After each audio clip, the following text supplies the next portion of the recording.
శరీరధారుడుగా ఈ లోకానికి వచ్చి 30 సంవత్సరాల వయస్సు వరకు తల్లిదండ్రులకు అత్యధికమైన సహకారిగా ఉంటూ తండ్రి చేసేటటువంటి వడ్రంగి పనిలో ఆయన కూడా భాగస్వామి అయ్యి వడ్రంగి పనులు చేసి తల్లి ఎడల తండ్రి ఎడల ఉండవలసిన బాధ్యతలను ఆయన చేసి మనకి మాదిరిగా చూపించాడు. 30 సంవత్సరాల తరువాత ఆయన బాప్తిజం తీసుకున్నాడు. యోహాను చేత బాప్తిజం పొందాడు.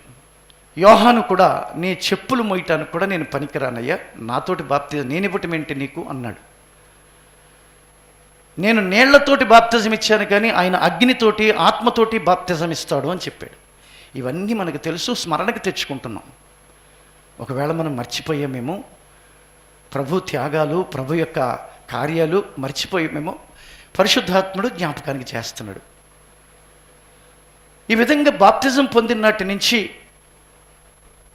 ఆయన తండ్రి రాజ్యమును ప్రకటిస్తూ మారుమనస్సు పొందండి, ఈ మారుమనస్సు పొందిన వారే మారుమనస్సు కలిగిన వారే తండ్రి రాజ్యానికి చేర్చబడతారు అనే ఒక సత్య సువార్తని అనేకుల మధ్య చెబుతూ ఆయన అనేక ప్రాంతాలకి కాలినడకన, కొన్ని సందర్భాల్లో ఆ సముద్రాలు దాటడానికి పడవ ప్రయాణము, కొన్ని సందర్భాల్లో గాడి మీద చేసిన ప్రయాణాలు, ఈ విధంగా ఎన్నో మనం చూసాము, గ్రంథంలో చెప్పబడ్డాయి.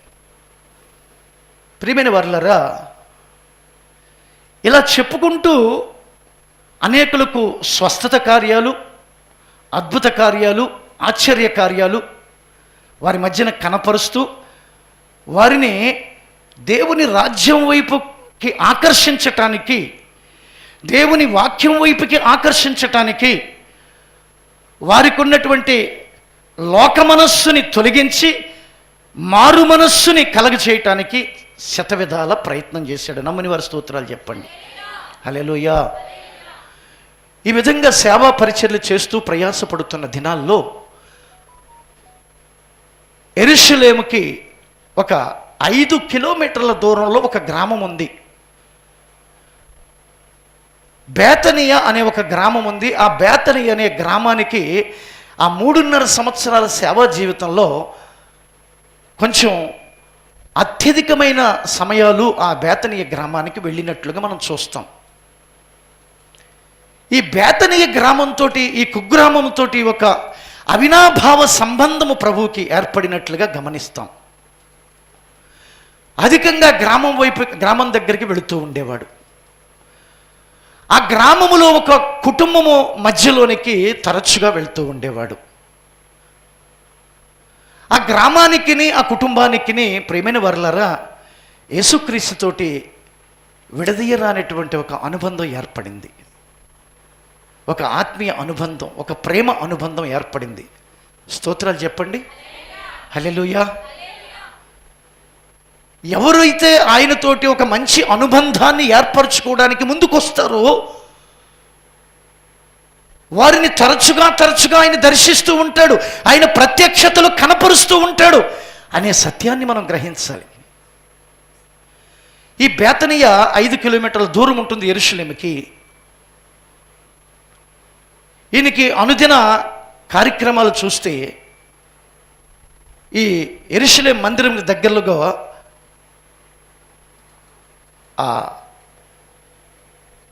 కెద్రోను అనే వాగు ఉంది. ఈ కెద్రోను అనే వాగుని రాత్రికాల సమయంలో 1 గంట 2 ఆ సమయంలో ఆ కెద్రోను వాగుని దాటి కెద్రోను అవతల ఉన్నటువంటి గెత్సెమనే తోటలోనికి వెళ్ళి 3 గంటల నుంచి తండ్రితో ఏకాంత ప్రార్థనలో ఉండేవాడు. ఈయన అనుదిన పరిచర్య. ఇక పగలవగానే సువార్త చేయటానికి బయలుదేరి అనేక గ్రామాలకు వెళ్ళేవాడు. బేతనీయతోటి ఒక అవినాభావ సంబంధము ప్రభువుకు ఏర్పడింది. ఆ బేతనీయ గ్రామంలో ఒక కుటుంబము, ఒక గృహం తరచుగా ఆ గృహం దగ్గరికి, ఆ కుటుంబం దగ్గరికి వస్తూ ఉండేవాడు. ఆ కుటుంబమే మీ అందరికీ తెలుసు, మార్తా, మరియా, లాజరు అనేటటువంటి 3 ఆత్మీయమైనటువంటి దేవుని బిడ్డలు మధ్యకి ఆయన ఎక్కువగా వస్తూ ఉండేవాడు, వెళుతూ ఉండేవాడు, ప్రార్థనలు చేస్తూ ఉండేవాడు, వాళ్ళకి చక్కటి సువార్తను అందిస్తూ ఉండేవాడు. మరియ అయితే ఆయన పాదాల దగ్గర కూర్చుని వింటూ ఉండేది. మార్త అయితే అనేకమైనటువంటి ఆహార పదార్థాలతో ఆయన సంతృప్తి పరచాలని ప్రయాసపడుతూ ఉండేది. లాజరు గురించి అయితే మన స్నేహితుడు అని బైబిల్లో ఆయన ప్రస్తావించాడు. అంటే మంచి ఆత్మీయ స్నేహం కలిగి ఉన్నటువంటి వాడిగా కనిపిస్తున్నాడు. ఇలాగ సాగిపోతూ ఉండగా నా ప్రియమైన దేవుని బిడ్డలారా, ఈయన చేస్తున్న సువార్తలో కొన్ని సందర్భాల్లో ఈ పంపబడిన ఈ మనుష్య కుమారుడు, నా వైపు చూడండి, పంపబడినటువంటి ఈ మనుష్య కుమారుడు 3 దినముల పాటు భూగర్భములో యోనావలే ఉండి 3వ దినమున లెగుస్తాడు. ఈ మనుష్య కుమారుడిని హింసిస్తారు, సిలువ వేసి చంపుతారు అని ముందుగానే ప్రకటించుకుంటూ వచ్చేవాడు ఆయన. అంటే కాలం యొక్క భవిష్యత్తునంతటిని కళ్ళకు ఆయనకి కనిపించినట్లుగా ప్రకటించేవాడు. ఎందుకనంటే తండ్రి సముఖాన్ని నుంచి వచ్చాడు, ఆయనకి మరుగైంది ఏమీ లేదు. భవిష్యత్ కాలంలో జరగబోయేవన్నీ కూడా ఆయనకి తెలిసేవి.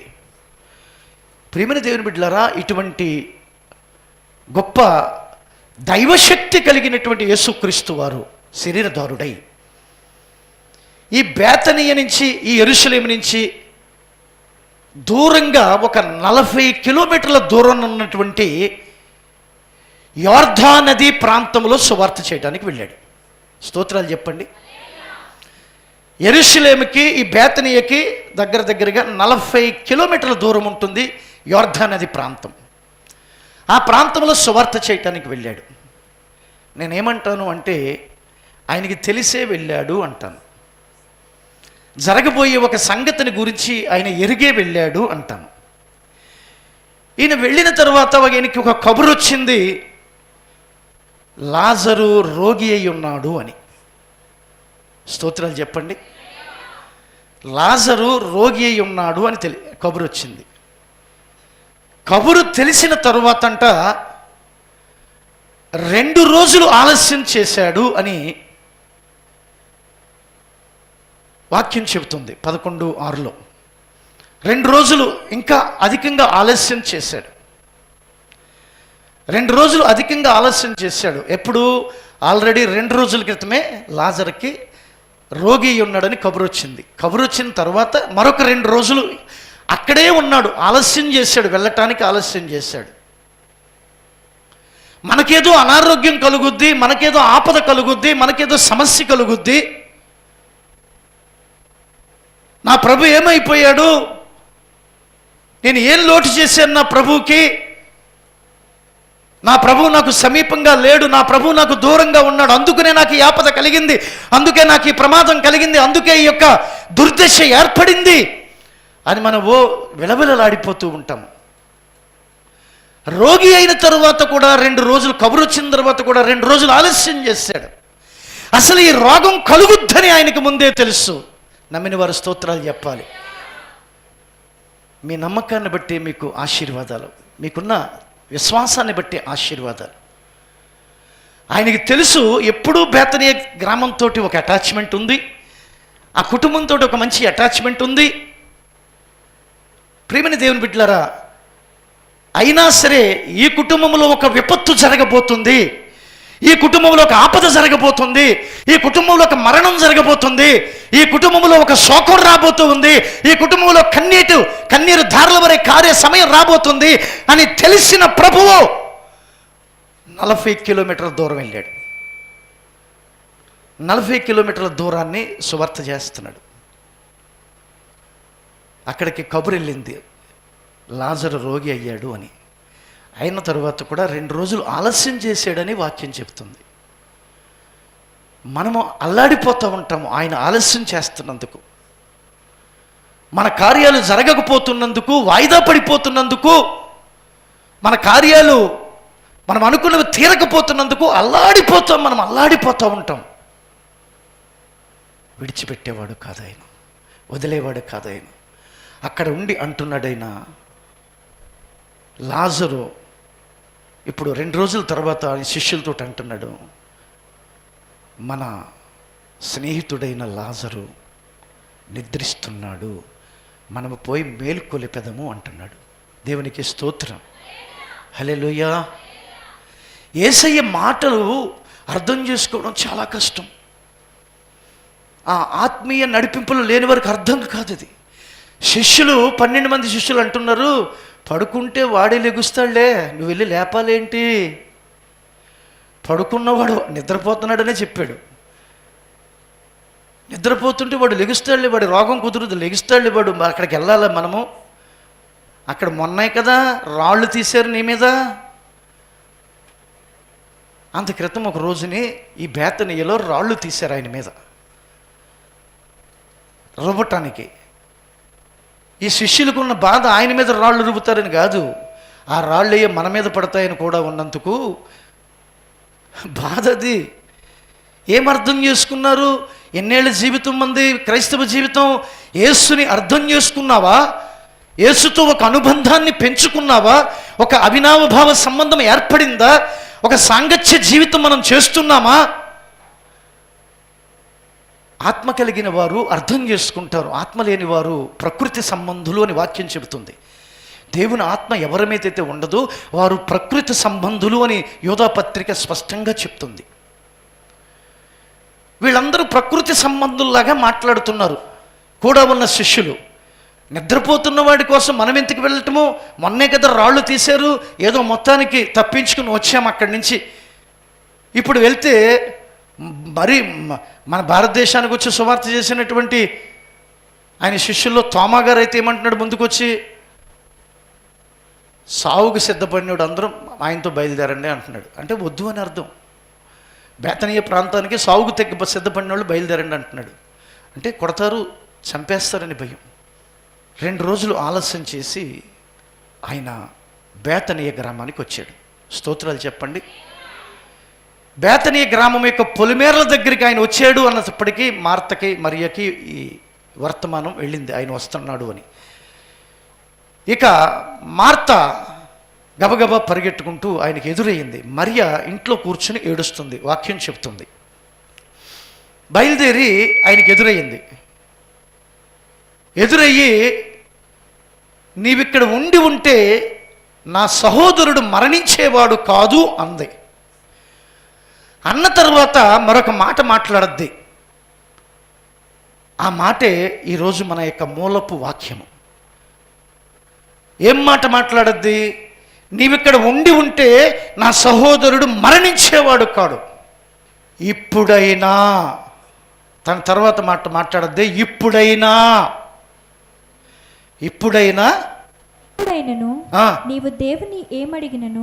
నీవు దేవుడిని ఏమడిగినా సరే దేవుడు నీకు అనుగ్రహించునని ఎరుగుదునను. నీకు దేవుడు అనుగ్రహించునని ఎరుగుదును. స్తోత్రం చెప్పండి, హల్లెలూయా. ఇప్పుడు మార్త చెప్పినట్టుగా ఎరుగుదురా. మామూలుగా ఎరగటం వేరు, మార్త చెప్పినట్టుగా ఎరగటం వేరు. రెండిటికి తేడా ఉంది అక్కడ. మీరు గమనిస్తే, మీరు ఆత్మీయులైతే, మీరు విశ్వాసంలో ఉన్నవారైతే, మీరు దేవుణ్ణి అనుసరిస్తున్నవారైతే, దేవుని వెంబడిస్తున్నవారైతే, నిజంగా దేవుని బిడ్డలైతే, లోకం కొరకు ప్రజల కొరకు నాటకపూర్వకముగా భక్తిని చేసేవారు కాకుండా నిజముగా భక్తిని చేసేవారు అయితే కనుక మార్త ఎరగటం వేరు, మీరు చేతులెత్తి చూపించిన ఎరగటం వేరు. నేను ఖచ్చితంగా చెప్పగలను. యేసు మాకు తెలుసు, ఎరుగుదాం మేము అంటున్నారు మీరు, కానీ మార్త అలాగ అంటలేదు. మార్త ఏమంటుంది? మీ నోటితో చెప్పండి. ఎప్పుడు? నా వైపు చూస్తే చెప్పండి. ఎప్పుడు చెప్పండి. ఏమని అంటుంది? ప్రభువా, నువ్వు ఇక్కడ ఉంటే నా సహోదరుడు చనిపోయేవాడు కాదు. అది మొదటి మాట. ఇక రెండవ మాట ఏమంటుంది? ఎప్పుడండి? పాతి పెట్టబడి 4 రోజులయ్యింది. లాజరు చనిపోయి 4 రోజులయ్యింది. పాతి పెట్టబడి 4 రోజులయ్యింది. ఏనా తింగరదా, ఎర్రిదా, ఎర్రిబోగులదా? ఇప్పుడైనా సరేనయ్యా, నీ తండ్రి అయిన దేవుడు నువ్వేమి అడుగుతావో అది నీకు అనుగ్రహిస్తాడని నాకు తెలుసు. గట్టిగా చప్పట్లు కొట్టి ప్రభునామాన్ని మహింపరచండి. అది తెలియటం అంటే, యేసుని ఎరగటం అంటే, అది యేసుడు తెలుసు అంటే మాటది అర్థం. నా ప్రియమైనటువంటి దేవుని బిడ్డలారా,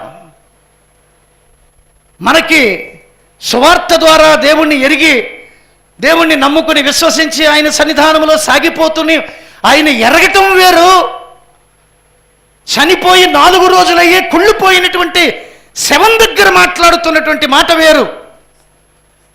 నాకు తెలుసయ్యా, నువ్వు తండ్రి అయిన దేవుణ్ణి నువ్వు ఇప్పుడు ఏమడుగుతావో దాన్ని నీకు ఇస్తాడు. ఇప్పుడైనా అని దేన్ని ప్రస్తావిస్తుంది? చనిపోయిన నా సహోదరుడు నీ తిరిగి బ్రతికించటానికి ఇప్పుడైనా సరే నువ్వు నీ తండ్రిని అడిగితే నీకు ఇస్తాడు అని నాకు తెలుసు. ఇదండి విశ్వాసం. విశ్వాసానికి ప్రతిరూపం ఇది. విశ్వాసం అంటే ఇది అచంచలమైన విశ్వాసం, అల్లాటప్ప విశ్వాసం కాదు. విశ్వాసం అంటే తలలా ఆడించే విశ్వాసం కాదు. నిబ్బరముగా నిలిచి ఉండే విశ్వాసము, ధైర్యంగా నిలిచి ఉండే విశ్వాసము. పరిస్థితులు మెరుగుపరుటకు ఇక ఏమాత్రము అవకాశము లేదు అని నువ్వు అనుకుంటున్నావేమో, పరిస్థితులన్నీ చేజారిపోయాయి ఇక సరిచేయబడవు అని నువ్వు అనుకుంటున్నావేమో, పూర్తిగా మునిగిపోయాను ఇక నేను లేవలేను అని నువ్వు అనుకుంటున్నటువంటి పరిస్థితులు ఎన్నో నీ మధ్యలో ఉండివచ్చు. అప్పులు బాగా పెరిగిపోయాయి, ఇక అప్పులు తీరవింకా, ఈ అప్పులతోటే మేము మరణించవలసి వస్తుంది అని నువ్వు అనుకున్నటువంటి రోజులు ఎన్నో ఉన్నాయి. అది నా ప్రభువుకి తెలుసు. ప్రియమైనటువంటి దేవుని బిడ్డలారా, నా మానసిక వేదన నుంచి ఇక నేను కోలుకోలేను, నువ్వు అనుకున్నవి ఎన్నో సందర్భాల్లో నా భర్త వ్యసనాలు మానడు, ఇక మారటం జరగదు అని నువ్వు తీర్మానం చేసుకున్న రోజులు ఉండవచ్చు. నీ వ్యాధి ఇక నయం కాదు, ఇక మరణం తప్పదు అని నువ్వు అనుకుని ఉండవచ్చు. నా సమస్యలకు పరిష్కారం ఇక దొరకదు, ఇక ఇంతే నా స్థితి అని నువ్వు తీర్మానం చేసుకున్న రోజులు ఉండవచ్చు. నా అన్నవారు లేక నన్ను ఆదుకునేవారు లేనిటువంటి దినములు నువ్వు అనుభవించి ఉండవచ్చు. నీ కుటుంబ సభ్యులే నిన్ను తిరస్కరించి, తృణీకరించి, త్రోసివేసిన దినాలు నువ్వు చూసి ఉండవచ్చు. ఇక ఆదుకునేవారెవరు? నా కుటుంబ సభ్యులే, నా కన్న తల్లిదండ్రులే, నా అన్నదమ్ములే, నా అక్క చెల్లెళ్ళే నన్ను ఎంత దారుణంగా తృణీకరించారు, ఇక నన్ను ఎవరు ప్రేమిస్తారు అని నువ్వు అనుకుని ఉండవచ్చు అనేక దినాలలో. స్తోత్రాలు చెప్పండి. నేను పడిపోయాను, ఇక చేయి అందించేవారు లేపేవారు లేరిక నాకు అని నువ్వు అనుకుని ఉండవచ్చు. నా ప్రియమైనటువంటి దేవుని బిడ్డలారా, నీ జీవితంలో ఎన్నెన్నో ఏర్పడి ఉండొచ్చు. ఏం చేద్దామన్నా కలిసి రావటం లేదు, గడ్డు పరిస్థితులు కలిగి ఉన్నాను నువ్వు అనుకోవచ్చు. ప్రియమైన దేవుని బిడ్డలారా, పరిశుద్ధాత్మ దేవుడు మాట్లాడుతున్నారు. నలువైపులా చుట్టుముట్టినటువంటి సమస్యలు నీకు నెమ్మదిని కలగకపోయి ఉండొచ్చు. నీకు దేవునికి స్తోత్రం, హల్లెలూయా. అన్ని ప్రయత్నాలు విఫలమైపోయి ఉండవచ్చు. దిక్కుతోసని స్థితిగతులు అలుముకుపోయి ఉండవచ్చు. నా కన్న బిడ్డలు భవిష్యత్తు శూన్యంగా మారిపోతుందే, కళ్ళారా చూస్తూ నేను ఏమీ చేయలేకపోతున్నానే అని నువ్వు అనేక దినాలు గడిపి ఉండవచ్చు. అంతా అయిపోయింది, ఇక బాగుపడటము అసంభవము అని నువ్వు అనుకుని ఉండవచ్చు. కానీ మార్తలో ఉన్న విశ్వాసము నీలో ఉంటే కనుక, మార్తలో ఉన్నటువంటి మార్త ఎరిగినట్లుగా నువ్వు యేసుని ఎరిగితే కనుక అంటుంది, నాకు తెలుసు అని మార్త తెలుసుకున్నట్లుగా నీవు తెలుసుకోవటానికి ఈరోజు పరిశుద్ధాత్మ దేవుడు ఒక విపులమైనటువంటి అవగాహనను మనకి కలగజేస్తున్నాడు. నమ్మిన వారి స్తోత్రాలు చెప్పండి. హల్లెలూయా, హల్లెలూయా. నా ప్రియమైనటువంటి దేవుని బిడ్డలారా, అంతా అయిపోయింది, ఇంక మనం పరిస్థితి ఖాళీ అని అనుకుని ఎన్నో సందర్భాల్లో బాధపడ్డాం, ఏడ్చాం. లేవనెత్తేవారు లేరు, ఆదుకునేవారు లేరు. నా ఇంటి వారు నన్ను తృణీకరించినప్పుడు ఇక నన్నెవరు ఆదరిస్తారు? నా ఇరుగు పొరుగు వారి మరింతగా నన్ను లోకు చేస్తారు కదా అని నువ్వు అనుకుని ఉండవచ్చు. నా ప్రభు చెప్తున్నాడు, నా ప్రభు వాక్యం చెప్తుంది. మార్త ద్వారా ఈరోజు ప్రభు మాట్లాడుతున్నాడు. మార్త అంటుంది, ఇప్పుడైనా సరే, నీ పరిస్థితులు దారుణంగా దిగజారిపోయినా సరే, నీ పరిస్థితులు గడ్డు పరిస్థితులైనా సరే, దిక్కు తోచని స్థితులైనా, నిస్సహాయ స్థితి అయినా సరే, ఇప్పుడైనా సరే, ఇప్పుడైనా సరే, ఇప్పుడైనా సరే, today at this time, today at this time, today at this time, behold, behold, ఇదిగో నీ యొక్క సమస్య నుంచి లేపగలిగేవాడు ఒకడున్నాడు మీ మధ్యన. ఆయన పేరు నజరేయుడైన యేసుక్రీస్తు ప్రభుల వారు.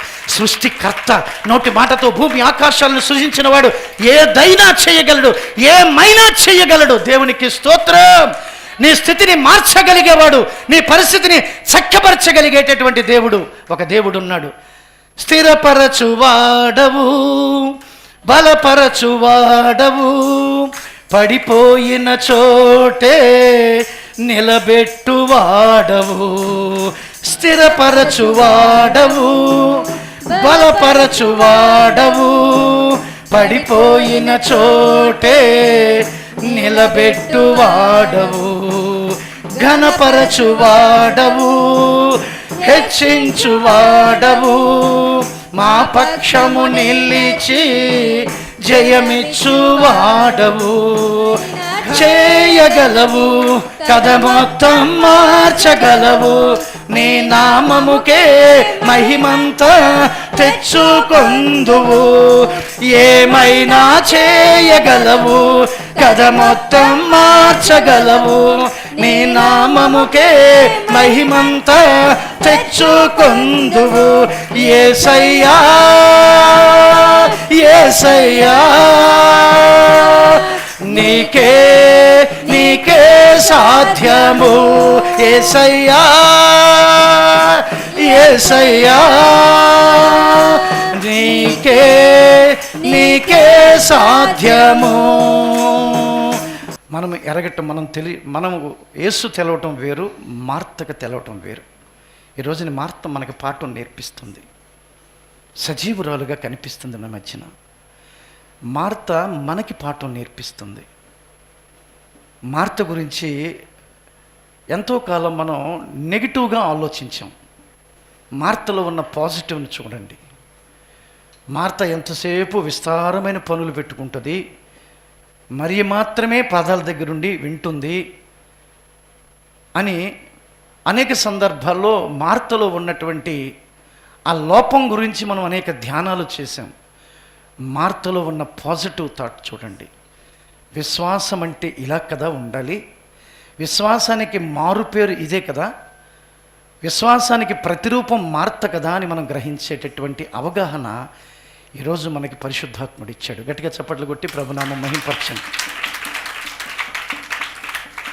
చనిపోయి 4 రోజులయ్యి కుళ్ళిపోయిన శవం దగ్గర మాట్లాడుతున్న మాటలు ఇవి. కుళ్ళిపోయిన శవాన్ని ఉద్దేశించి మాట్లాడుతున్న మాటలు. నువ్వు ఏమైనా చెయ్యగలవయ్యా, ఆ చనిపోయిన కథ ఉంది చూడు, ఆ కథ మొత్తం మార్చగలవు నువ్వు. చనిపోయి 4 రోజులయ్యింది. చనిపోయిన 2 రోజులు కబురు వస్తే మరొక 2 రోజులు ఆలస్యం చేశాడంట. యోర్దానది దగ్గర నుంచి ప్రాంతాన్ని నుంచి బేతనీకి రావడానికి 2 రోజులు పడుతుందంట కాలినడక. విన్న తర్వాత 2 రోజులు ఆలస్యం చేసి వచ్చాడు, రావటానికి 2 రోజులు పట్టింది. మొత్తానికి ఇక్కడికి వచ్చేటప్పటికి 4 రోజులు అయ్యింది. లాజరు చనిపోయి 4 రోజులు అయ్యింది. నీ కుటుంబ పరిస్థితులు ఘోరాతి ఘోరంగా మారిపోయి అనేక దినాలయ్యి నువ్వు అనుకుంటున్నావేమో. నా ప్రభు నాకు సమీపంగా లేకుండా దూరంగా వెళ్ళిపోయాడని నువ్వు అనుకుంటున్నావేమో. ఒక చక్కటి అవగాహన నీకు నా ప్రభు కలగచేస్తున్నవాడు. నిన్ను అరచేతిలో చెక్కుకుని నిత్యము నీ క్షేమాన్ని చూసుకుంటూ ఉన్న దేవుడు నిన్ను ఎలా విడిచిపెడతాడు? నీ రూపాన్ని, నీ కథ మొత్తాన్ని, నీ పరిస్థితుల్ని తన అరచేతుల్లో చెక్కుకుని నిత్యము నిన్ను చూసుకుంటున్న దేవుడు ఎలా మర్చిపోతాడు? దేవుని నామము యేసయ్య ద్వారా మహిమ పరచబడటానికి ఆయనకి తెలిసిన తరువాత 2 రోజులు ఆలస్యము చేశాడు అంటే నేను అతన్ని తిరిగి బ్రతికించగలను అన్న ధైర్యము దేవునికి స్తోత్రం. హల్లెలూయా. పరిస్థితులు మొత్తం మార్చగలిగే శక్తి కలిగిన వాడు ఒక్కడే ఉన్నాడు. కుక్కలు చింపిన విస్తరలాగా విచ్ఛిన్నమైపోయిన కుటుంబాలని సైతం ఈ రోజుని ఒక ఐక్యతలోకి, ఒక సఖ్యతలోకి, ఒక ప్రేమలోనికి తీసుకొచ్చిన సంఘటనలు కోకొల్లలుగా మనం ఈ భూమి మీద చూస్తున్నాం, సాక్ష్యాలు వింటున్నాం. విశ్వాసం ఎలాగుండాలి అంటే, చనిపోయి 4 రోజులైనా సరే ఈయన నా తమ్ముడిని లేక నా సహోదరుడిని బ్రతికిస్తాడు. ఎవరి వల్ల సాధ్యమవుతుందండి? ప్రేమైన దేవుని బిడ్డలారా, ఎందుకు ఆ కుటుంబంతో సాంగత్యం దేవుడు ఏర్పరచుకున్నాడు ఇప్పుడు చెప్పండి? ఎందుకు అంతమాట బేతని అని ప్రేమించాడు? అంతమాట బేతనీలో కుటుంబాన్ని దగ్గరికి వెళ్తున్నాడు. అనేకులు అనేక రకాలుగా మాట్లాడుకున్నారు యేసయ్య గురించి. ఆ ఇంటికి తప్ప ఇంకెక్కడికి వెళ్ళడా ఏంటి, అందులో ఆ ఇంట్లోకి 2 ఆడవాళ్ళు ఉన్నారు, అంతమాట వాళ్ళ మధ్యలోకి వెళ్తాడేంటినా అని ఎదవ పెడార్థాలు తీసిన వాళ్ళు ఉన్నారు. ప్రియమైన దేవుని బిడ్డలారా, ఆలోచించండి. ఆ ఇల్లు విశ్వాసపు గృహంగా మారింది. ఆ ఇల్లు విశ్వాస గృహం. అది విశ్వాసానికి పేరు పెట్టబడిన గృహం. This is the belief house. అది దేవుని ట్రస్ట్ చేసిన హౌస్. అది ఆ ఇంటికి అంతుకుని అంతమాట వెళుతున్నాడు. ఎవరింటికి వస్తాడు ఎక్కువగా? 12 మంది శిష్యులు ఎవరు ఆయన కుడిపార్శ్వాన్ని కూర్చున్నాడు? ఒకడికే ఇచ్చాడు స్థానము. అది యోహాను గారికి. మనందరికీ తెలుసు, వాక్యమే చెప్తుంది. 12 మందిని ఏర్పరచుకుని 12 మందిని ఇక్కడ కూర్చోబెట్టుకోవచ్చుగా. ఎక్కలేదు. వాళ్ళు కూర్చోబెట్టడానికి ఆయన ప్రయత్నం చేశాడు, ఎక్కలేదు. ఇక్కడికి ఆయన కుడిపార్శ్వానికి ఎక్కి కూర్చోవడానికి వాళ్ళు ఎక్కలేదు. ఎంతసేపు కింద సంగతులే చూస్తూ ఉన్నారు. కుడిపార్శ్వానికి వచ్చి కూర్చున్నాడు ఆయన. కూర్చోగలిగాడు ఒక శిష్యుడు. డెఫినెట్గా ఎవరైతే ఆయనతోటి అటాచ్మెంట్ పెరుగుతుందో, స్నేహం పెరుగుతుందో, ఆత్మీయ సంబంధం ఎక్కువగా పెట్టుకుంటామో, మీరు ఆలోచించి చూడండి. నా మట్టుకు నాకు యేసయ్యతోటి ఎంతవరకు అనుబంధం కలిగి ఉన్నాను నేను? ఆలోచించండి మీ మట్టుకు మీరు. నా అనుబంధం ఎంత? నా relationship to my God, my friendship to my God ఎంతవరకు ఉంది? అనటం వరకేనా? మాటలు అనటం వరకేనా? దాన్ని రుజువు చేసేటటువంటి ఒక విశ్వాసంలోనికి మనం నడవలేమా? చనిపోయినా సరే నువ్వు అనుకుంటావు, నా పరిస్థితి అయిపోయింది, నేను ఇంకా అయిపోయింది, నా కుటుంబం ఇక నా కుటుంబాన్ని బాగు చేసేవాడు ఎవడూ లేడు, నా కుటుంబాన్ని ఇంకా ఎవరు ఆదుకోలేరు, నాన్న వాళ్ళందరూ చేయి విడిచిపెట్టారు, ఇక నేను అప్పుల పాలైపోయాను, ఇది తీర్చలేను, ఈ అప్పులతో నేను ఇంకా సతమతం అవుతున్నాను, ఇలాగే చనిపోతాను ఇక నేను అని మనం అనుకున్నాం కదా. ఇప్పుడు ఎటువంటి విశ్వాసం కావాలి? అవన్నీ ఓవర్కమ్ చేయటానికి, వాటిని అన్నిటిని దాటి బయటకు రావటానికి ఎటువంటి బిలీవ్నెస్ ఉండాలి? ఇప్పుడు మార్తలో ఉన్న బిలీవ్నెస్ కావాలి మనకి. అందుకనే ప్రభువైన యేసు అన్నాడు, ఏమన్నాడో చదవండి. యోహాను సువార్త 11వ అధ్యాయం 40వ వచనాన్ని చదవండి. ఎవరికి అచంచలమైన నమ్మకము, వాళ్ళు వీళ్ళు కదిలిస్తే కదిలిపోయే నమ్మకం కాదు. ఎంతకాలం ఈ ప్రార్థనలను పట్టుకుని ఎలాడతావు? చింతకాయలు రాలనట్టుగా ఈ ప్రార్థనలకు ఏమైనా వచ్చి ఒరుగుద్దా ఏంటి? ఇగో చూడు, వాళ్ళు అలా చేశారు, వీళ్ళు ఎలా చేశారని మన విశ్వాసాన్ని, మన నమ్మకాన్ని చెదరగొట్టడానికి అపవాది అనేక మందిని ఏర్పరచుకుని ప్రయత్నం చేస్తూనే ఉంటాడు. వాడు నీ ప్రక్కనే ఉంటారు, వాళ్ళు ఎక్కడో ఉండరు. నీ విశ్వాసాన్ని చెదరగొట్టేవాళ్ళు, నీ నమ్మకాన్ని పాడు చేసేవాళ్ళు ఆల్వేస్ బీ విత్ యూ. నీ కూడానే ఉంటారు వాళ్ళు, కానీ చెదరకూడదు. అయినా సరే ఆ విశ్వాసము, ఆ ప్రగాఢమైన నమ్మకం, ఆ అచంచలమైన విశ్వాసము కాంక్రీట్ లాగా ఉండాలి. విశ్వాసము కాంక్రీట్ లాగా ఉండాలి. అది మనకి చూపిస్తుంది మార్త. ఇప్పుడైనా సరే పరిస్థితి ఎంత దిగజారిపోయిన తర్వాత కూడా, పరిస్థితి ఎంత గడ్డుగా మారిపోయిన తర్వాత కూడా, మరణించి 4 రోజులు అయినప్పటికీ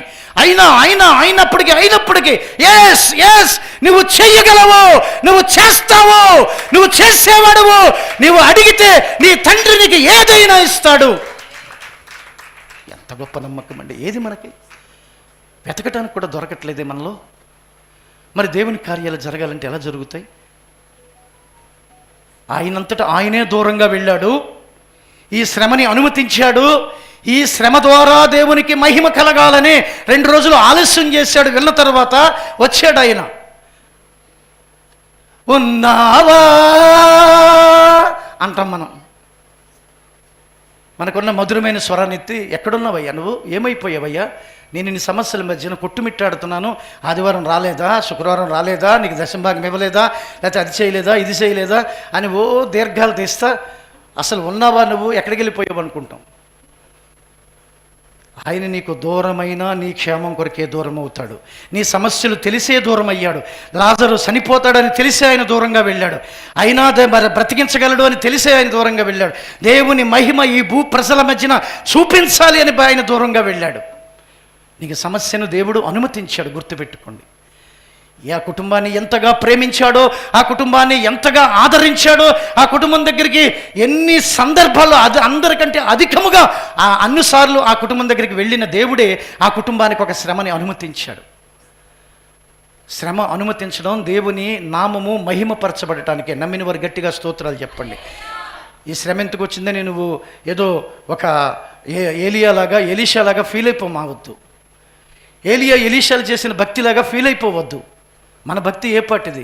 ఆయన ఎదుట చచ్చిన కుక్క వంటి వాళ్ళం మనము. ఆయన నామాన్ని స్మరించడానికి కూడా అర్హత లేని వాళ్ళం మనం. అయినా ఆయన ప్రేమ, ఆయన ఎన్నిక, ఆయన ఇష్టము మన మీద చూపించాడు. స్తోత్రం చెప్పండి.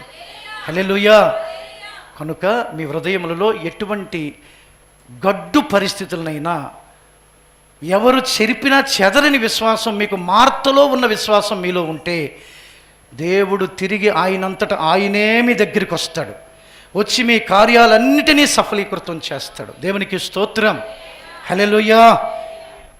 చదవండి మత్తయి సువార్తమానము.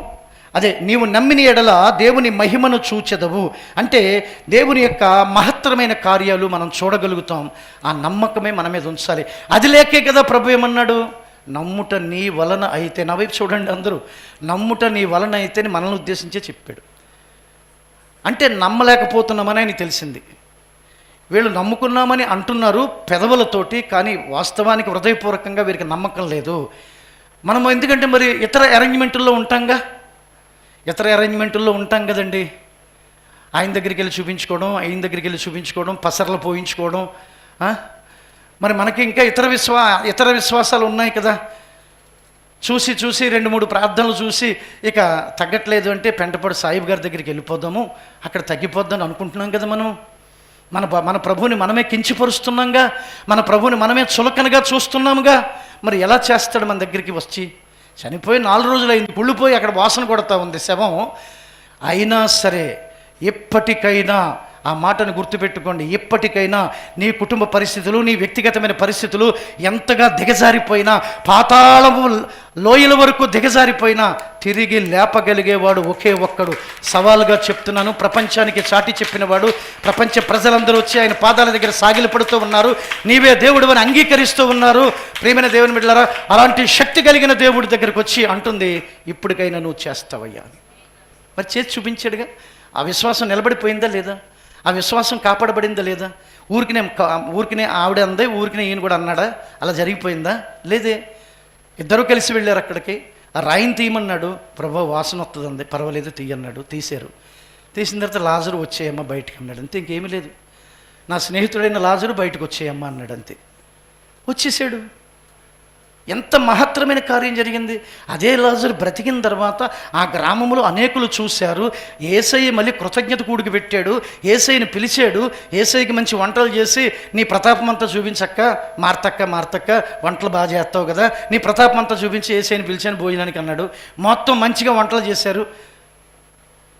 లాజరు ఒక అత్తరుబుడ్డ తీసుకుని ప్రభు పాదాల మీద పోశాడు. ఆయన పక్కన కూర్చుని భోంచేశాడు. ఆ గ్రామ ప్రజలందరూ చూశారు. అనేక సంవత్సరాలు బ్రతికాడు.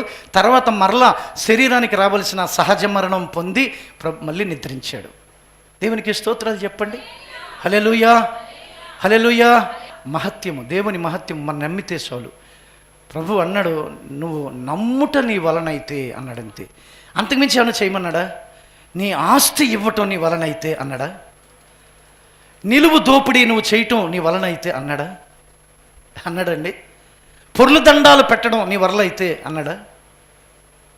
అనలేదే. నమ్ముట నీ వలనైతే అన్నాడు. అది కూడా చేయలేకపోతున్నాం మనము. ఎంత చేతకాని వాళ్ళమో చూడండి. చేతకాని క్రైస్తవులు అయిపోతున్నారు. బాధ అంతా అదే. చేతకాని క్రైస్తవులు అయిపోతున్నారు. ఆయన పక్షంగా రోషంగా నిలబడదామన్న వాళ్ళు ఒక్కళ్ళు లేరు, కనబడట్లేదు. ప్రేమని దేవుని బిడ్డలారా, ఇంత ప్రసంగము, పరిశుద్ధాత్ముడు ప్రక్షాళన వింటున్నారు, మరలా యథాస్థితికి వస్తున్నారు. అది కాదు, అది మంచిది కాదు. ప్రేమని దేవుని బిడ్డలారా, ఒక్కసారి తీర్మానం చేసుకున్నామా? మార్త నాకు తెలుసు అందే యేసు గురించి, అటువంటి అవగాహన నాకు కావాలి అని తీర్మానం చేసుకోవాలి, ప్రార్థన చేసుకోవాలి. ఆ దిశగా మన కదలికలు చెయ్యాలి, మన ప్రయత్నాలు చెయ్యాలి. వినేసి వదిలేయటానికి కాదు దేవుడు ప్రసంగాలు ఇస్తున్నది. ప్రియమైనటువంటి దేవుని బిడ్డలారా, మత్తయి సువార్తమానంలోకి వెళ్ళి ఒక మంచి మాట చదవండి. 17వ అధ్యాయము 21వ వచనం. మీకు ఆవగింజంత విశ్వాసము ఉండిన ఎడల ఈ కొండని చూచి ఆమేన్. కొండ, మన సమస్యలే మనకి కొండ. మన బాధలే, మన వ్యాధి బాధలే, మన సమస్యలే, మన లోటుపాట్లే మనకి మన ఎదుట కొండలాగా ఎదిగిపోతున్నప్పుడు ఆ కొండని చూస్తున్నాం, కానీ ఆ కొండని కదిలించగలిగే ఆవగింజంత విశ్వాసాన్ని చూడలేకపోతున్నాం. బాధ అది, ప్రభు బాధ అది. ఆయన తరపుని సేవకులుగా మా బాధ అదే. ఆవగింజంత విశ్వాసము చాలంటున్నాడు. ఆవగింజంత విశ్వాసం ఉంటే చాలు. మీ ఎదుట పేరుకుపోయిన కొండల్లాగా పేరుకుపోయిన సమస్యలు ఏదైతే ఉన్నాయో, పో ఇక్కడి నుంచి అంటే వెళ్ళిపోతాయి, అవి కదిలిపోతాయి అంటున్నాడు. అంతటి అధికారం మన విశ్వాసానికి ఇచ్చాడు, మన నమ్మకానికి ఇచ్చాడు. నిజంగా నమ్మితే, విశ్వసిస్తే మరి ఎలా పోతున్నాయి? మరి ఎలా పోతున్నాయండి ఆ విశ్వాసము? అటువంటి విశ్వాసము, నమ్మకము నాకు లేకపోతే దేవుడు ఎన్ని అద్భుత కార్యాలు అల్పుడైనటువంటి ఒక చచ్చిన కుక్క వంటి వాడి చేత ఇన్ని అద్భుతాలు చేయిస్తాడు. ఒక సహోదరి పిప్పర్ నుంచి ఫోన్ చేసి ఏడుస్తూ మాట్లాడుతూ ఉంది, నేను రెగ్యులర్గా ఏ హాస్పిటల్కి అయితే వెళతానో, ఎక్కడైతే మా కుటుంబం అంతా వైద్యం చేయించుకుంటారో అదే హాస్పిటల్ వారు ఎన్ని సంవత్సరాల నుంచి మా సొమ్ము తిన్నారు, అదే హాస్పిటల్లో ఇదిగో నీకు థైరాయిడ్ ఉంది, థైరాయిడ్ అది క్యాన్సర్గా మారింది, అర్జెంటుగా ఆపరేషన్ చేయించుకో, లేకపోతే చచ్చి ఊరుకుంటావు అన్నాడంట.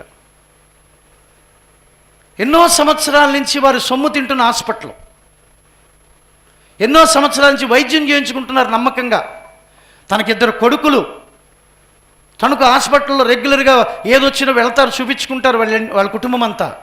ఆ డాక్టర్ అన్నాడు, థైరాయిడ్ కంతి నీ కంఠంలో ఉంది, అది క్యాన్సర్గా మారింది అని ఇక్కడ సూది పెట్టి పొడిచాడంట, తీసాడంట, టెస్ట్ చేశారంట. చేస్తే క్యాన్సర్ అని కన్ఫర్మ్ చేశాడు. ఏడుస్తుంది, ఏడుస్తూ ఫోన్ చేసింది. నా ప్రభు ఏమని చెప్పమన్నాడంటే, నేనేం చెప్పడానికి నేను సమర్థుని కాని, కానీ నా ప్రభు చెప్పమన్నాడు, అది క్యాన్సర్ కాదని చెప్పు అన్నాడు. స్తోత్రం చెప్పండి. అది క్యాన్సర్ కాదు, నువ్వు మరలా ఇంకొక హాస్పిటల్కి వెళ్ళి చూపించుకోమని చెప్పు అంటున్నాడు. ఆయన ఏది చెప్తే అదే చెప్పేస్తాను నేను. ఇక్కడ నా ప్రస్తావన ఉండదు, అక్కడ అదే ప్రభులో లీనమై ఉండటం. అమ్మ కరెక్ట్ కాదు, మీకు క్యాన్సర్ అయితే లేదు, ప్రభు చెప్పమంటున్నాడు, మీరు మరో చోటకి వెళ్ళండి, మీరు ఏడవకండి, మీకు దేవుడు అన్యాయం చేయడు. వాళ్ళిద్దరు కుమారులు ఫారిన్ వెళ్ళడానికి ప్రార్థన చేశాం, భర్త ఫారిన్ వెళ్ళడానికి ప్రార్థన చేస్తాం. ముగ్గురు ఫారిన్లో ఉన్నారు, ముగ్గురు విస్తారంగా సంపాదించుకుంటున్నారు. ఒక చిన్న గుడిసెలో ఉండేవాళ్ళు ఈ రోజున 50 లక్షల రూపాయలు బిల్డింగ్ కట్టుకున్నారు. అక్కడ ఎన్నెన్నో అద్భుతాలు చేశాడు ప్రభువారు. ఒక రోజుని ఇంటికి బయలుదేరి వచ్చినటువంటి కుమారుడు ఫ్లైట్ దిగిన తర్వాత రోజైనా రోజున్నరైనా ఇంకా ఇంటికి రావట్లేదు. చాలా వేదన చెంది ఏడ్చి ఫోన్ చేస్తే, వస్తాడమ్మా సాయంకాలం కల్లా వచ్చి చేరతాడులే, నువ్వు బాధపడకని ప్రభు మాట్లాడి ప్రార్థన చేశాడు. సాయంకాలం కల్లా కుమారుడు వచ్చి చేరాడు. ఎన్నో వేదన పరిస్థితులు మార్చాడు ఆయన. ఇక తరువాత ఆమె మరలా ఇది కాదు అని ఇక మరొక చోటకి వెళ్ళింది, భీమవరం వెళ్ళింది. భీమవరం వెళితే భీమవరాన్ని ది భీమవరం హాస్పిటల్ అని ఉంటుంది, పేరే భీమవరం హాస్పిటల్. అది ఈ చుట్టుపక్కలకే పెద్ద హాస్పిటల్, మల్టీ హాస్పిటల్ అది. ప్రియమైన దేవుని బిడ్డలారా, అక్కడికి వెళ్ళింది. అక్కడికి వెళ్తే టెస్ట్లని అవన్నీ చూపిస్తారు, అవన్నీ వద్దమా, ఇంజెక్షన్ కూడా చేశారండి, ఆ రిపోర్ట్లు అన్నీ ఇచ్చింది. సరేలే మేము మళ్ళీ చెయ్యాలి, మా దగ్గరికి వచ్చావు కదా అని మొత్తం చేశారు. మొత్తం చేసి ఆవిడని లోపలికి పిలవండి అని చెప్పి డాక్టర్ గారు కౌన్సిలింగ్ ఇస్తున్నాడు. నీకు క్యాన్సర్ అని చెప్పిన డాక్టర్ ఎవడు? స్తోత్రాలు చెప్పండి. నీకు అసలు థైరాయిడ్ కంతి ఉందని చెప్పినోడు ఎవడు? అసలు నీకు థైరాయిడ్ కంతే లేదు. థైరాయిడ్ కంతే లేదు, దానికి మరలా లేని కంతినికి ఆడు కలగజేసి చెప్పడము, మరలా దానికి క్యాన్సర్ ఉందని చెప్పడము, అర్జెంటుగా ఆపరేషన్ చేయని చెప్పడము.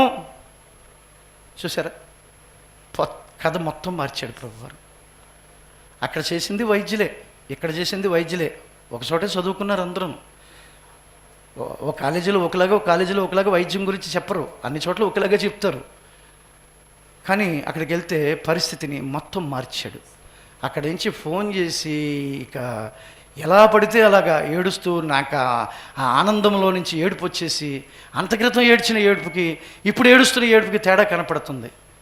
దేవుడు చూసారు పరిస్థితిని అంత మార్చాడు. అసలు నీకు థైరాయిడ్ కంతే లేదు. స్తోత్రాలు చెప్పండి గట్టిగా. దానికి క్యాన్సర్, మళ్ళీ క్యాన్సర్ అనే పేరెట్టాడు ఒక డాక్టరు.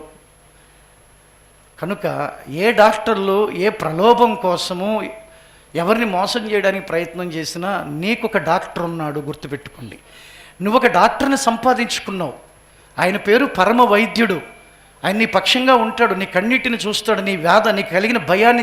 అసలు యేసయ్య భూమి మీదకి అడుగుపెట్టిందే, మరియమ్మ గర్భాన్ని పుట్టిందే, అడుగుపెట్టిందే ఆ దేవదూతలు సువార్త చేసినప్పుడు మొట్టమొదటి సువార్త అదే, భయపడకము అని చెప్పారు. దేవునికి స్తోత్రం. అసలు యేసయ్య భూమి మీదకి రాగానే చెప్పబడిన మొట్టమొదటి సువార్తలో మాటే భయపడకము. లోకరక్షకుడు మీ కొరకు పుట్టి ఉన్నాడు దావీదు పట్టణమునందు అని సువార్త చేసినప్పుడు భయపడకము అని చెప్పాడు. ముందుగా అది నేర్చుకోండి. భయానికి లోను కాకండి. నా ప్రభు ఉన్నాడని ఒక గొప్ప ధైర్యం కలిగి ఉండండి. ఆ ధైర్యమే విశ్వాసంగా మారి మీ ఎడల కార్యాలు చేస్తారు. దేవునికి స్తోత్రం. కనుక ఒకటి, మనకు తెలిసిన మనం ఎరిగిన యేసయ్య కాదు, మనకు తెలిసిన యేసయ్య కాదు, మార్త ఎరిగిన, మార్త తెలుసుకున్న యేసయ్యగా మనం తెలుసుకోవాలి. నేర్చుకోవలసిన పాఠం అది. రెండవదిగా, ఆవగింజంత విశ్వాసం ఉంటే కొండల్లాగా పేరుకుపోయినటువంటి సమస్యలు ఆటోమేటిక్గా పెకిలించబడతాయి. నువ్వే పలుకు, ఎవరు అక్కర్లే, నువ్వే పలుకు, ప్రార్థన చేయి, ఉపవాసం ఉండు, మోకాళ్ళు వేయి, ఆయన వైపు చేతులు చాపు, కన్నీరు కార్చు. వాళ్ళ దగ్గర వీళ్ళ దగ్గర ఎందుకు కార్చడం? ప్రభు దగ్గర కారుస్తే వాడికి విలువ ఉంది. వాటిని కవిలలో దాస్తున్నాను అని బైబిల్లో రాయించాడు. కవిలలు అంటే బుడ్డే. ఒక బుడ్డిలో నీ కన్నీటిని అంతటిని జాగ్రత్తగా దాస్తున్నాను అంటే మన కన్నీటి బొట్టుకి ఒక గొప్ప విలువని ఏర్పరుస్తున్నాడు ప్రభువారు. మనుషుల దగ్గర ఏడవటం వల్ల ప్రయోజనం లేదు. 10 నిమిషాల సింపతి, 5 నిమిషాల సింపతి కొరకు ప్రయత్నం చేయకండి.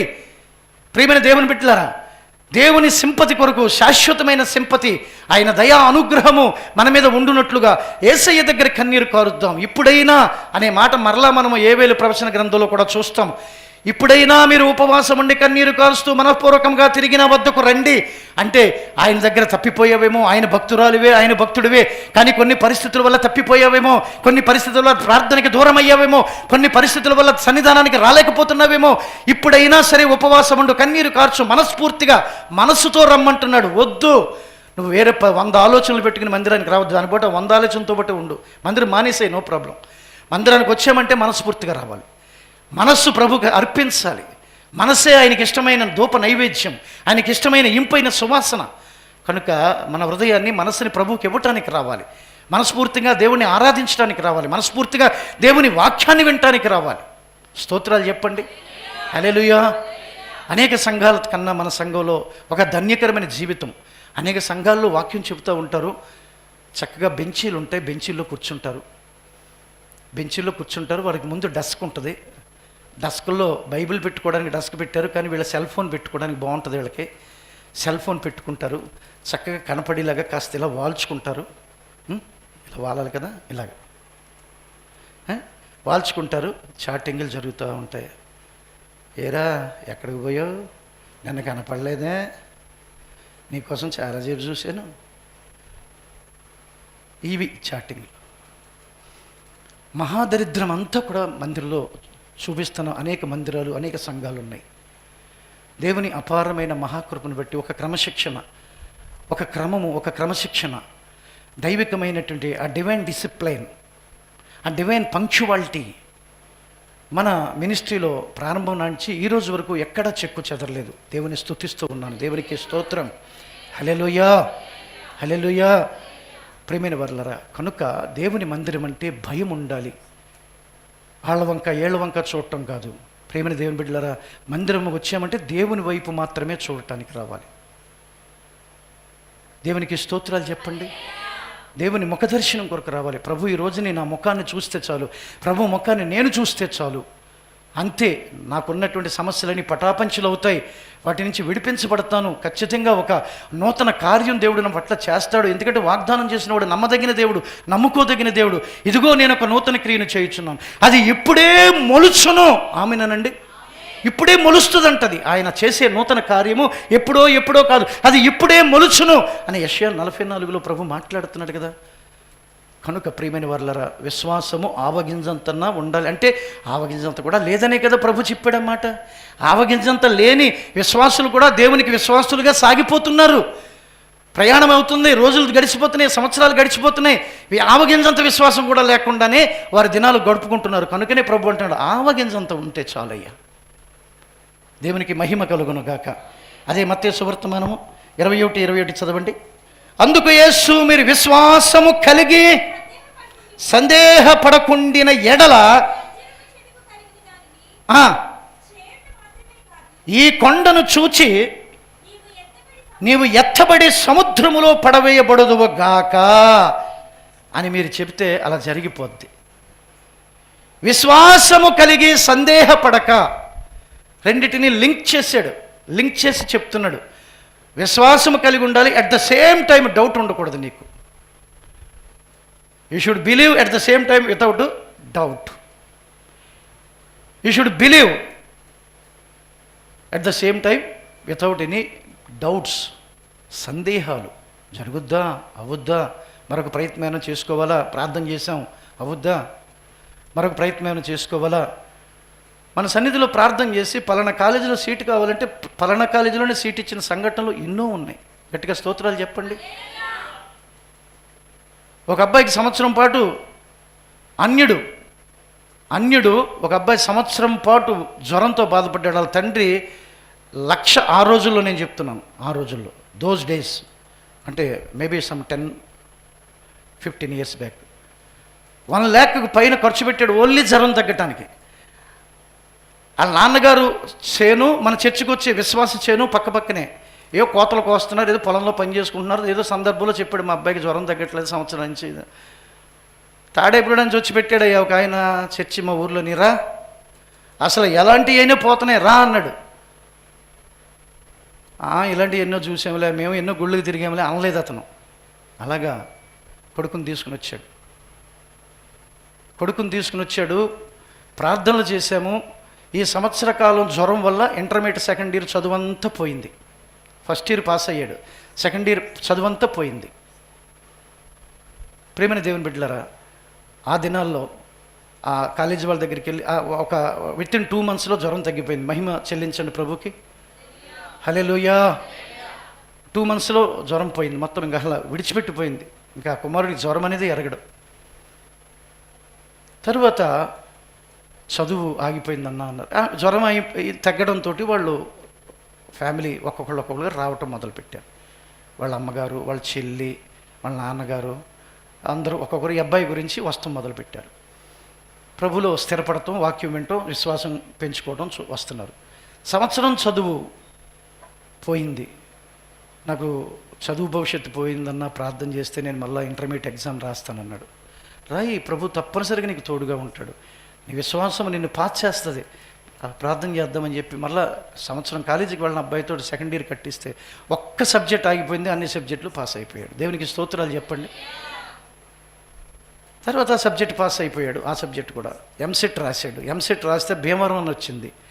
అప్పుడు పెప్పర్ నుంచి భీమవరం వెళ్ళాలంటే నరకం అంటే నరకం, రోడ్డు అంత గోతులు. నాకు భీమవరం ఇష్టం లేదన్నా, నాకు తాడేపూడెం కావాలన్నా అన్నాడు. సెకండ్ కౌన్సిల్లో పెట్టుకుంటాను, నాకు తాడేపూడెం వచ్చేలా ప్రార్థన చేయండి అన్నాడు. ఓకే, దాన్ని ఇస్తాడు ప్రభు, ఇన్ని ఇచ్చినాడు. అది కూడా ఎప్పుడూ నాకు ఉండేది పాజిటివ్ థాటే. ఎందుకనంటే ఇదిగో చూడండి, ఈ మార్తకున్న విశ్వాసం లేకుండా మేము సేవ చేస్తే ఇంకేం కార్యాలు జరుగుతాయి? మార్త మీద కన్నా ఇంకొక అడుగు ఎక్కువే మాకు విశ్వాసం ఉండాలి. ప్రార్థన చేసాము. వాసవి కాలేజీలో తాడేపూడెంకి ఆ దినాల్లో కానీ ఈ దినాల్లో కానీ ఉన్న ఇంజనీరింగ్ కాలేజీలో ఒక పేరున్న కాలేజీ, అవునా కదండి? వాసవి కాలేజీలో వచ్చింది. ఇంజనీరింగ్ కంప్లీట్ చేసుకున్నాడు. పరిచర్య అంటే పరిచర్య దొల్లేసేవాడు. అసలు సభలు పెడుతున్నామంటే సభల పనులన్నీ అతనికే అప్పగించేవాడిని. పడి దొల్లేవాడు, పరిచర్యకి దొల్లేవాడు. మీకు అర్థం కావట్లేదు. అన్యాయస్తుడు కాదు ఆయన. నేను మనిషిగా అన్యాయం చేస్తేనే చెయ్యొచ్చేమో, కానీ ఆయన అన్యాయం చేయడు. సభలు అంటే దొల్లేసేవాడు. అసలు సభలకి మామూలు విషయం ఏంటి?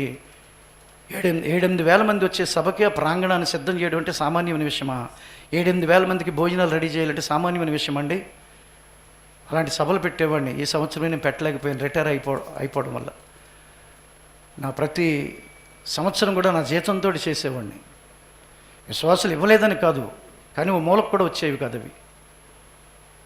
అంతా మార్చి నెలలో 7 లక్షలు 8 లక్షలు అయిపోయేది. ఆ సభల్లో పడి దొల్లి చేసేవాడు. ఎక్కడికి పోదు. ఈ రోజుని ఒక ఆయిల్ కంపెనీలో, గల్ఫ్ కంట్రీస్లో ఒక ఆయిల్ కంపెనీలో ఒక మంచి ఎలక్ట్రికల్ ఇంజనీరింగ్ చేశాడు. ఎలక్ట్రికల్ ఇంజనీర్గా ఒక మంచి పొజిషన్లో ఉన్నాడు. ఈ రోజుని 1,50,000 జీతము. ఒక 4 years తర్వాత అతను లెవెల్ పెరిగిపోతుందంట. మొన్నే వచ్చి పలకరించి వెళ్ళాడు. కనీసం 4 లక్షల శాలరీ అవ్వద్దంట 2-3 సంవత్సరాల్లో. దేవునికి స్తోత్రాలు చెప్పండి. లేపుతాడు దేవుడు. జ్వరంతో పడి అలాగే కృంగిపోయి కృషించిపోవలసిన వాళ్ళు నమ్మారు. ఆ సువార్త ఆ పక్కతను చెప్పాడు, సువార్త చేశాడు. రావయ్య గుడి నుంచి వచ్చి చర్చి పెట్టారు, ఇక్కడ బ్రహ్మాండంగా చేస్తున్నారు సేవ, రావయ్య అన్నారని. ఆ మాట మీద విశ్వాసించుకుని వచ్చాడు, అడుగు పెట్టాడు. ఇక దేవుడు లేపడం మొదలుపెట్టాడు. ఎక్కడికో తీసుకుపోయాడు. ఈ రోజున అంటున్నాడు, మొన్న వచ్చి అన్నాడు, అన్న సభలు పెడితే నేను ఎంత ఇవ్వాలో మీరు చెప్పండి, అంతా నేను ఇచ్చేస్తాను అన్నాడు. మీకు ఎంత కావాలో చెప్పండి, ఇస్తాను అన్నాడు. గట్టిగా చప్పట్లు కొట్టండి. ఏడ్చాను ఆ రోజు. ఆ అబ్బాయి ఎదురుగుండా ఏడ్చారు. ఏడుపు వచ్చింది నాకు. ఇలాంటి విశ్వాసులు దేవుడు లేపాడు అని ఏడుపు వచ్చింది. ఏడ్చానండి. ఆ రోజున అన్నాడు, అన్న సభలు పెట్టినప్పుడు నాకు చెప్పండి, మీకు ఎంత కావాలో చెప్పండి అన్నాడు. అమౌంట్ ఇంత అంత అని చెప్పలేదు, ఎంత కావాలో చెప్పండి అన్నాడు. ఆ స్థితిలో నిలబెట్టాడు దేవుడు. నేనేంటో తెలుసా అబ్బాయికి, నా పరిచర్య ఏంటో తెలుసు, నా తపనేంటో తెలుసు. ఒక సైనికుల్లాగా గ్రౌండ్ వర్క్ చేసి అక్కడే పడుకుని, అక్కడే తిని, అక్కడే పడుకుని, అక్కడే వాళ్ళందరినీ సిద్ధం చేసి, అక్కడ చెమట కార్చి ఆ సభలు నిర్వహించేవాడిని. చెమట కార్చి అదే స్థలంలో నా చెమట కార్చి సభలు నిర్వహించేవాడిని. కనుక నా అబ్బాయికి తెలుసు నా కమిట్మెంట్ ఏంటో, నా తపనేంటో తెలుసు. అందుకని అన్నాడు, అన్న మీరేం కావాలన్నా ఆ సభల్లో చెప్పండి అన్న, నేను చేస్తానన్నాను. సభల మట్టుకు పెట్టండి అన్న అన్నాడు. దేవునికి స్తోత్రం చెప్పండి. హల్లెలూయా. ప్రియమైన వారులారా, ఉన్నారు ఇంకా. అందుకనే ఆ దశంభాగం, ప్రభు దశంభాగం అది. అంచున అటువంటి వాళ్ళు వచ్చి తీసుకెళ్ళిపోతాడు. అటువంటి వాళ్ళే కావాలి ప్రభువుకి. అటువంటి వాళ్ళని ఇంకా ఉన్నతంగా లేపుతాడు. వాళ్ళ ఇంకా ఆయుష్ను పెంచుతాడు. వాళ్ళకి ఉన్నత స్థితిని ఇస్తాడు. ఆఖరికి చూస్తే కొండ మీద కట్టిన పట్టణం వలె అనే మాటకు చేరుస్తాడు అనమాట దేవుడు. దేవునికి స్తోత్రం. కొండ మీద కట్టిన పట్టణం ఎలాగైతే అనేకులకి మరుగవ్వకుండా ఉంటుందో, అలాగా మన ఆత్మీయ స్థితిని, మన ఆశీర్వాద స్థితిని అంటే హైట్స్లో ఆ ఉన్నత స్థితిలో నిలుపుతాడు. నమ్మిన వారి స్తోత్రం చెప్పండి. హల్లెలూయా. సందేహపడకండి. మీరు ఏ కార్యం చేసినా సందేహపడకండి. సందేహపడితే జరగదు.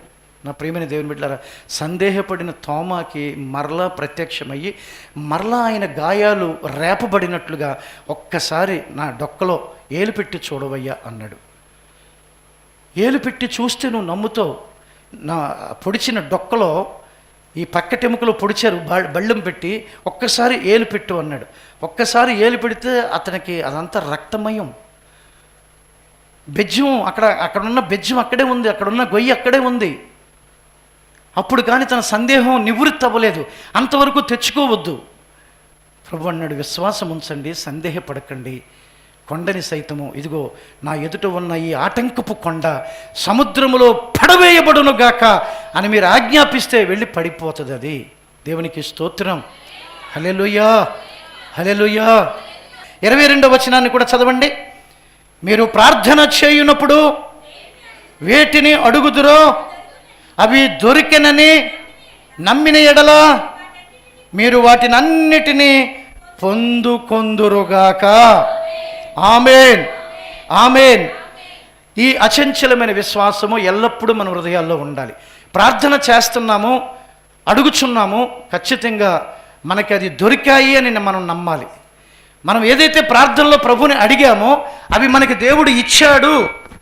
అది ఇవ్వటానికి ఇంకా సమయం ఉన్నా సరే, అది నీ దగ్గరికి రాకపోయినా సరే, లేదు నా ప్రభు నాకు ఇచ్చేశాడు అనే విశ్వాసంతో ఉండండి, అవి మీకు దొరికేస్తాయి అని ప్రభువు నోటితోటి, యేసయ్యే మన దేవుడే, ఆయన స్వయంగా ఆయన నోటితోటి పలికిన మాట ఇది. మీరు ప్రార్థన చేయునప్పుడు వేటిని అడుగుతారో అవి మీకు దొరికినాయి అని నమ్మండి. నమ్ముతారా చెప్పండి? కనుక నమ్మండి, మనం ప్రార్థన చేస్తున్నాము, అవి దొరికినాయి అని మనం నమ్మండి. మీ కొరకు, మీ చదువుల కొరకు, మీ ఉద్యోగాల కొరకు ప్రార్థన చేస్తే నమ్మండి, దొరుకుతాయని నమ్మండి. అవి ఇస్తాడంట ప్రభు, అదే చెప్తున్నాడు. ముందుగా నమ్మండి, నాకు దొరికినాయి, ప్రార్థన చేశాను నాకు దొరికింది అని నమ్మండి. అంటే అడ్వాన్స్గా మనం ఆ విశ్వాసాన్ని అక్కడ పెట్టండి అంటున్నాడు. స్తోత్రం కలుగునుగాక. హల్లెలూయా. అలాంటి కృపలో మనందరం నడిపించబడుదుముగాక. మార్తలో ఉన్న అచంచలమైన విశ్వాసము మనము కలిగి ఉందుముగాక. ఆమేన్. మోకరించండి, అందరూ కూడా ప్రార్థన చేసుకుందాం. తలలు వంచండి, ప్రార్థన చేసుకుందాం. పరిశుద్ధ ప్రేమ స్వరూపినికి స్తోత్రమయ్యా తండ్రి. నాయన, ఇంతవరకు దైవ సేవకులు చెప్పిన వాక్యం నిమిత్తం ప్రతి ఒక్కరి హృదయంలో తండ్రి వాక్యం ధ్యానించుకుంటూ ఆ వాక్యానుసారం ప్రతి ఒక్కరూ నడవటానికి కృప చూపబడుచున్నాను. వాక్యం ప్రతి ఒక్కరి జీవితంలో దేవా తండ్రి వాక్యానుసారంగా ప్రతి ఒక్కరూ నడవటానికి కృప చూపి సహాయం దయచేయమని యేసు నామములో అడిగి వేడి పొంది ఉన్నాము తండ్రి. ఆమేన్.